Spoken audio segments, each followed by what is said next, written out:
Hello everyone, welcome back to Shivansh online study. तो साथियों, स्वागत है आपका एक बार फिर से डेली जीएस क्लास में। ठीक है, तो यहाँ पर हमारी डेली जीएस की क्लास स्टार्ट हो चुकी है। तो काफ़ी समय से हम लोग यहाँ पर डेली आप लोगों के लिए डेली यहाँ पर प्रैक्टिस सेट लेके आ रहे हैं। ठीक है, तो यहाँ पर हम लोग पीवाईक्यू का यहाँ पर लेके आ रहे हैं प्रीवियस ईयर क्वेश्चन पेपर। ठीक है, तो अभी का जो हमारा क्वेश्चन पेपर है 2025 का हमारा अपर पीसीएस का यहाँ पर जीएस का कंप्लीट क्वेश्चन आप लोगों के सामने हम लोग लेके आ रहे हैं। ठीक है, तो हमारा यहाँ पर ज़्यादा से ज़्यादा हमारी ये कोशिश रहेगी कि आपको एक अच्छा कंटेंट आगामी परीक्षाओं को लेकर बहुत अच्छा यहाँ पर कंटेंट आपको मैं दे सकूँ। ठीक है, जिसमें आपको देखिए हम लोग ये प्रीवियस ईयर क्वेश्चंस का हम लोग कंप्लीट एनालाइज कर रहे हैं और प्रत्येक महत्वपूर्ण यानी कि प्रत्येक इंपॉर्टेंट क्वेश्चन को आप लोगों को मैं, अगर एक क्वेश्चन है तो उससे निकलकर जितने भी फैक्ट बन पा रहे हैं 5 से 6 अन्य फैक्ट आपको मैं कंप्लीट इस वीडियो में प्रोवाइड करवा रहा हूँ। ठीक है, तो यहाँ पर देखिए बहुत ज़्यादा आप लोगों के लिए महत्वपूर्ण होने वाली है यह वीडियो। ठीक है, तो देखिए आज का जो हमारा ये वीडियो है, हमने इससे पहले वाली क्लास यदि आपने नहीं देखी हो तो ज़रूर आप लोग देख लीजिए। और इसके लिए हमने प्लेलिस्ट भी बना के रखी है, चैनल पर जाके आप लोग देख सकते हैं। एक जीएस का पीवाईक्यू का प्लेलिस्ट है, दूसरा है आपका हिंदी पीवाईक्यू को लेकर। ठीक है, तो आगामी आपकी जो परीक्षा है, अब तो आप लोगों की क्या कहते हैं, ये यूके एसएससी द्वारा कुटुंब न्यायालय यानी कि कनिष्ठ सहायक की जो परीक्षा है, कनिष्ठ सहायक एवं वैयक्तिक सहायक की परीक्षा आप लोगों की अक्टूबर में यहाँ पर सुनिश्चित की गई है। अक्टूबर में ये आपका हो जाएगा। ठीक है, बाकी इसके बाद जो अन्य नई जो कनिष्ठ सहायक आ रही है वो भी बहुत जल्द आपको देखने को मिल जाएगी, जिसका एग्जाम आपका नवंबर में होना है। ठीक है, नवंबर में दूसरा जो कनिष्ठ सहायक होना है जिसकी वैकेंसी अभी आनी है। ठीक है, तो इसका जो प्रस्तावित परीक्षा तिथि है, एग्जाम कैलेंडर आ चुका है। आप लोगों को नहीं देखा है वो वीडियो भी मैंने आप लोगों के लिए अपलोड की हुई है, वो आप लोग देख सकते हैं। ठीक है, कि कौन सी आपके लिए कौन कौन सी वैकेंसी आने वाली है न्यू। ठीक है, बहुत जल्द आपको यहाँ पर विज्ञापन आने वाला है। कंप्लीट आपको एग्जाम कैलेंडर से रिलेटेड दूसरी वीडियो आप लोग देख लीजिए। ठीक है, तो आज का यहाँ पर हम लोग स्टार्ट करते हैं। तो इससे पहले हमने 13 क्वेश्चन मैं दूसरी वीडियो में करा चुका हूँ। ठीक है, कल वाली वीडियो आप लोग देख लीजिए। बाकी आज हमारा 14th क्वेश्चन है, निम्नलिखित राज्यों पर विचार कीजिए और दिए गए विकल्पों में से सही उत्तर चुनिए। तो आप लोगों का जो वर्तमान में पैटर्न चल रहा है, या फिर यूके SSC हो या फिर यूके PSC हो, तो दोनों पर इस प्रकार से क्वेश्चनिंग आ रही है कि भाई स्टेटमेंट में क्वेश्चन पूछे जा रहे हैं और ऑप्शन भी आपके सामने आपको दिखाई दे रहे हैं। ठीक है, तो देखिए इसमें पहला कथन है राज्य जलवायु परिवर्तन परिषद यानी कि SCCC। ठीक है, तो इसको लेकर यहाँ पर क्वेश्चन बना हुआ है। ठीक है, जो 14 नंबर तक का ये क्वेश्चन है आपका, इसको लेकर आप लोग इसको देख सकते हैं। SCCC का मतलब आपका state council for climate change. ठीक है, तो आपने इंग्लिश में पढ़ना है क्वेश्चन को स्टेट, क्योंकि इसका मीनिंग भी पूछ लेगा कभी कभार। ठीक है, तो आपने इसकी फुल फॉर्म भी देखी है, state council for climate change. तो इसका मतलब है कि उत्तराखंड राज्य जलवायु परिवर्तन परिषद। ठीक है, तो इसके बारे में क्वेश्चन है। तो इसमें आपको देखें तो इसकी स्थापना को लेकर यहाँ पर फर्स्ट स्टेटमेंट में दिया गया है कि इसकी जो स्थापना है, उत्तराखंड की स्थापना वर्ष 2011 में की गई थी। तो ये अपने आप में जो फैक्ट है 2011, ये बिल्कुल ठीक है, क्योंकि स्थापना पूछी है उत्तराखंड। ठीक है, तो उत्तराखंड राज्य जलवायु परिवर्तन परिषद यानी कि SCCC की स्थापना वर्ष 2011 में की गई थी। ये आपका स्टेटमेंट फर्स्ट सही है, तो आपको ध्यान में भी रखना है। इस क्वेश्चन को आप लोग नोट डाउन भी कर सकते हैं। कथन 2 है उत्तराखंड जलवायु परिवर्तन कार्य योजना UAPCC, इसका फुल फॉर्म है। ठीक है, उत्तराखंड जलवायु परिवर्तन कार्य योजना बनाने का उत्तरदायित्व राज्य के राजस्व विभाग को दिया गया था। ठीक है, तो इसको बनाने का आपका जो उत्तराखंड जलवायु परिवर्तन कार्य योजना जो ये है आपका UAPCC, इसको बनाने का उत्तरदायित्व राज्य के राजस्व विभाग को नहीं दिया गया था। इसीलिए स्टेटमेंट आपका गलत है, क्योंकि इसको बनाने का जो आपका इसका उत्तरदायित्व दिया गया था वो SCCC को ही दिया गया था। ठीक है, यानी कि राज्य जलवायु परिवर्तन परिषद को ही UAPCC को बनाने का उत्तरदायित्व दिया गया था, ना कि राजस्व विभाग को दिया गया था। इसीलिए स्टेटमेंट 2 आपका इनकरेक्ट हो जाएगा। ओनली स्टेटमेंट आपका 1 आपका सही है। और इसी प्रकार से आप लोग यदि ऑप्शन पर देखें तो पहला ऑप्शन है केवल कथन 1 सही है, दूसरा कथन है केवल कथन 2 सही है, या फिर तीसरा कथन दोनों ही गलत है, या फिर डी है दोनों कथन सही है। तो अभी मैं आपको इसको क्लियर करा चुका हूँ कि ऑप्शन नंबर A यानी कि केवल कथन एक सही है, तो यही आपका राइट आंसर हो जाएगा। तो इस प्रकार से आपने इस क्वेश्चन को, ऐसे क्वेश्चनों को सॉल्व करना है। तो देखिए आज का अगला महत्वपूर्ण प्रश्न है क्वेश्चन नंबर 15। उत्तराखंड के निम्नलिखित में से किस जनपद में सर्वाधिक कृषि भूमि है? तो उत्तराखंड के परिप्रेक्ष्य में कौन सा वह जिला है जहां पर सर्वाधिक कृषि योग्य भूमि है? तो ऑप्शन ए हरिद्वार, या फिर बी उधम सिंह नगर, सी देहरादून, या फिर डी नैनीताल। तो इन ऑप्शंस के अकॉर्डिंग आपका उधम सिंह नगर यानी कि ऑप्शन नंबर बी राइट है, जो कि उत्तराखंड में ऐसा जनपद है जहां पर सर्वाधिक कृषि योग्य भूमि है। अब इसी के साथ ही एक अन्य फैक्ट जो निकल के आएगा कि सबसे कम कौन सा वह जिला है जहां पर सबसे कम कृषि भूमि है। ठीक है, तो यहाँ पर सबसे कम अगर पूछे, सबसे कम कृषि भूमि, ठीक है, सबसे कम कृषि योग्य भूमि किस जिले पे हो जाएगी? तो यहाँ पर आंसर हो जाएगा आपका रुद्रप्रयाग। रुद्रप्रयाग, ये आपको नोट डाउन कर लेना चाहिए क्योंकि ये क्वेश्चन भी बहुत ज़्यादा महत्वपूर्ण है। अब देखिए आगे बढ़ते हैं। आज का अगला महत्वपूर्ण क्वेश्चन है जिसमें से कि कई बार यहाँ पर बार बार आपको हर किसी पेपर में जीएस से संबंधित जो भी पेपर होते हैं आपके, वहाँ पर ये क्वेश्चन आपको इससे संबंधित क्वेश्चन दिख जाता है। ठीक है, देखिए निम्नलिखित में से हिमालय का कौन सा भाग मुख्य सीमांत क्षेप यानी कि मेन सेंट्रल थ्रस्ट और मुख्य केंद्रीय क्षेप, ठीक है, यानी कि मेन बाउंड्री थ्रस्ट, इसके बीच में स्थित है। ठीक है, तो देखिए इस चीज़ को समझने के लिए थोड़ा सा मैं आपको समझा दूं कि हिमालय का जो भौगोलिक जो विभाजन है वो किस प्रकार से। अब देखिए सबसे ऊपर आपका सर्वोच्च जो है आपका महान हिमालय सबसे ऊपर, महान हिमालय आपका सबसे ऊपर। ठीक है, इसके बाद देखिए, इसके बाद आता है आपका main central thrust, main central thrust, main central thrust. इसके बाद है आपका तीसरे नंबर में लघु हिमालय, लघु या मध्य हिमालय जिसको कहते हैं, लघु या मध्य हिमालय, लघु या मध्य हिमालय तीसरे पे। देन इसके बाद आ जाएगा लघु या मध्य हिमालय के बाद main boundary thrust, main boundary thrust,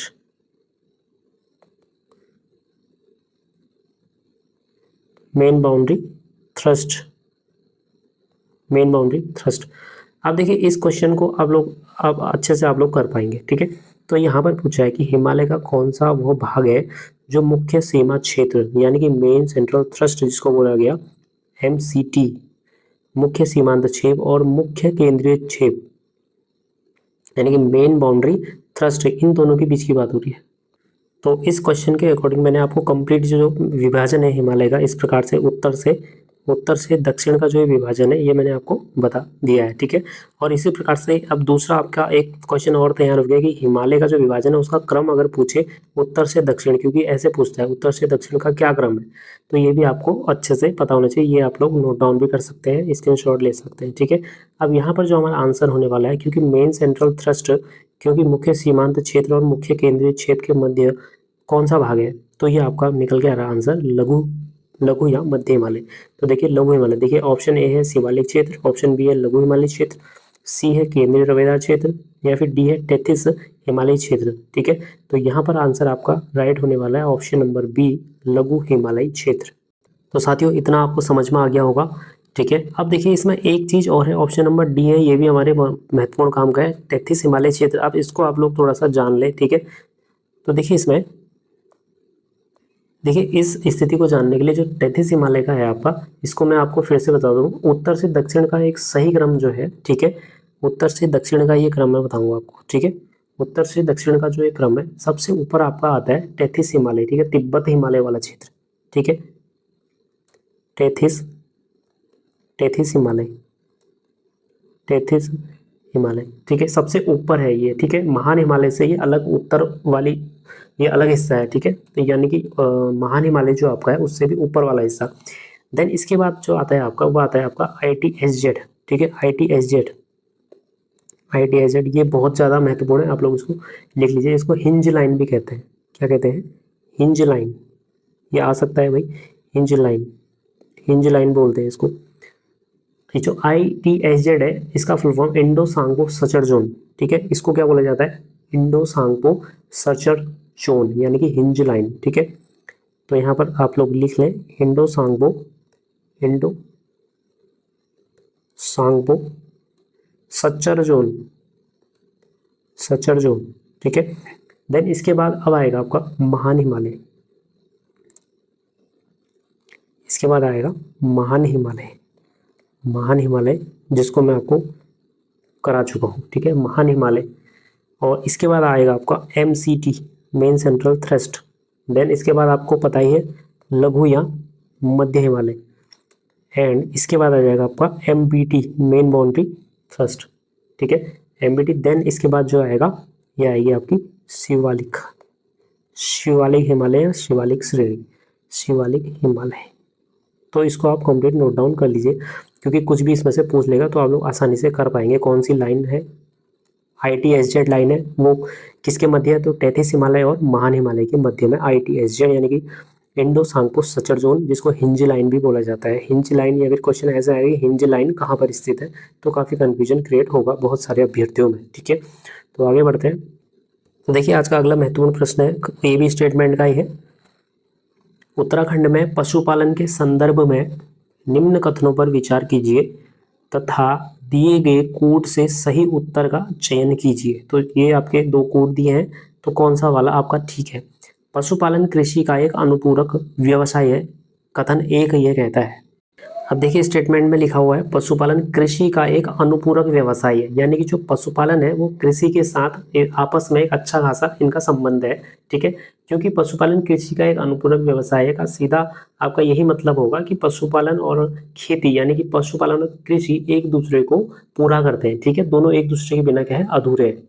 तो ये आपको समझ में आ गया होगा। अनुपूरक यानी कि इसका ये मतलब है कि एक के बिना दूसरा अधूरा होना, ठीक है, या एक दूसरे की मदद करना, ठीक है। तो ये बिल्कुल सही है, आपका बिल्कुल सही बोल रहा है।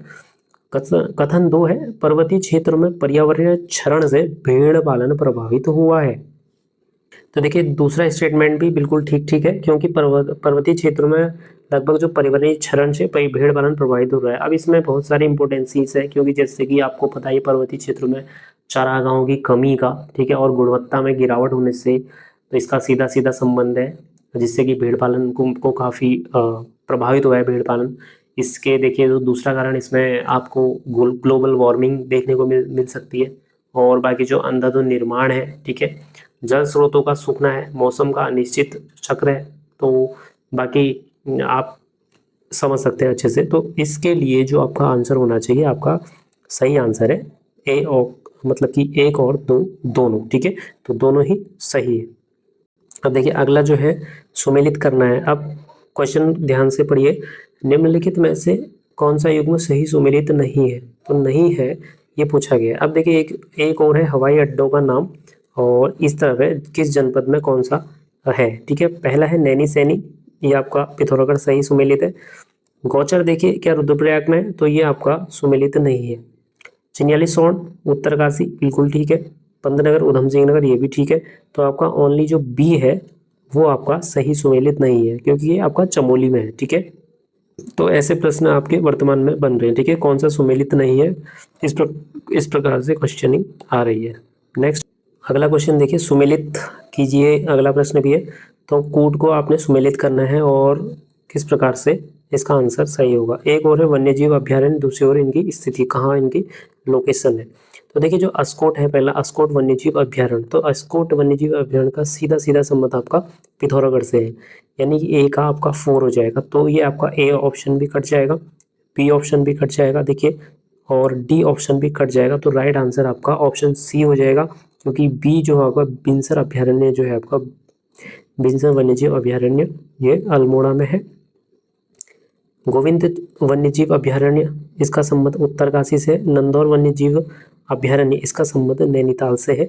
तो ऑप्शन नंबर सी इसका राइट है। तो इस प्रकार से ये क्वेश्चन आपको सॉल्व करना होगा। आज का अगला प्रश्न है, देखिए क्वेश्चन नंबर 20। तो जो क्वेश्चन नंबर 20 है